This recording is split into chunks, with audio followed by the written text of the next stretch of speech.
In this first video, we're going to use Tracker Online to analyze two-dimensional motion of an object of interest in some video that we have captured. After going to the website, see in the description for the link, we're going to enter into full screen mode by clicking on the arrow on the top right-hand side of this window. We now need to upload our video into the program, so hopefully you have it on your computer and you can go to File, Import, Video. I'm going to go ahead and upload the video and I'll be right back with you. Now that the video is loaded, we have to set up some calibration tools to help us analyze the environment. First thing we're going to do is use this blue line to set up a calibration stick by going New Calibration Stick and setting it to a distance of 1 meter. We need to remember that our vertical lines are spaced in 0.5 meter increments. So that means if we drag this between 3 lines, so 1, 2, 3, we will make the software aware of how much 1 meter is in this video. The second thing we need to do is set our origin, but before we do that, we need to figure out when the object starts moving. We're going to hit play and do our best to pause it right when that object, the cart, starts to move. I noticed that it started moving around frame 70, so I'm just going to grab this little slider and move it back just a little bit. Now what we're going to do is open up the origin tool by clicking on this pink crosshair and dragging it over to the cart.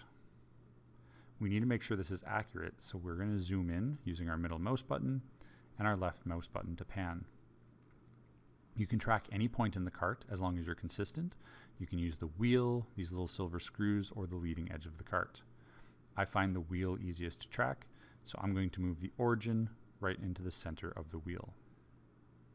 I'm now going to keep track of my start frame 70, and I'm going to come up into video settings and type in the start frame of 70 and hit OK. I will zoom back out so I can see the entire video, press play, and I will look for the final frame.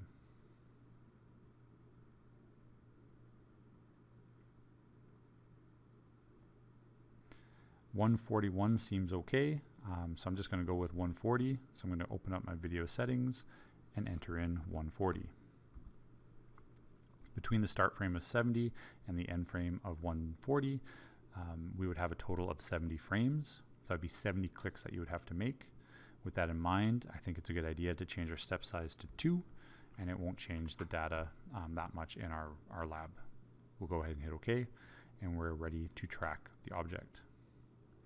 Using the return to start button down here by the play, we'll hit it once, and then we'll zoom in on our cart, our object of interest, using the middle mouse and left button to sort of center our view. What we need to do is create a point mass tracking system. So we go Track, New, Point Mass, and in response to that, you'll see the right-hand sides open up as plots and charts. The chart is empty, but will populate as we select our data points. To do this, we must hold down the Shift key and select the center of our wheel. When we do this with a left click, the video will advance 2 frames, and we can just continue to select the center of the wheel as the motion occurs in front of us.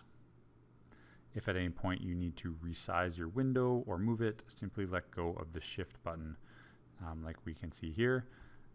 Let go of the Shift button, use your middle mouse button to zoom out, your left mouse button to rearrange the screen or pan it, and then you can zoom back in. Making sure that you're doing your best to always sort of get the same relative position. I'm always aiming for the center of this wheel. When I'm ready to selecting data again, I hold down the Shift button and I continue with the process. Please continue with this process until you get to the end of your motion. As you do this, you will notice the right-hand side continues to generate graphs and plots and a chart with all of our data points. Join me in the next video to see how to analyze this data.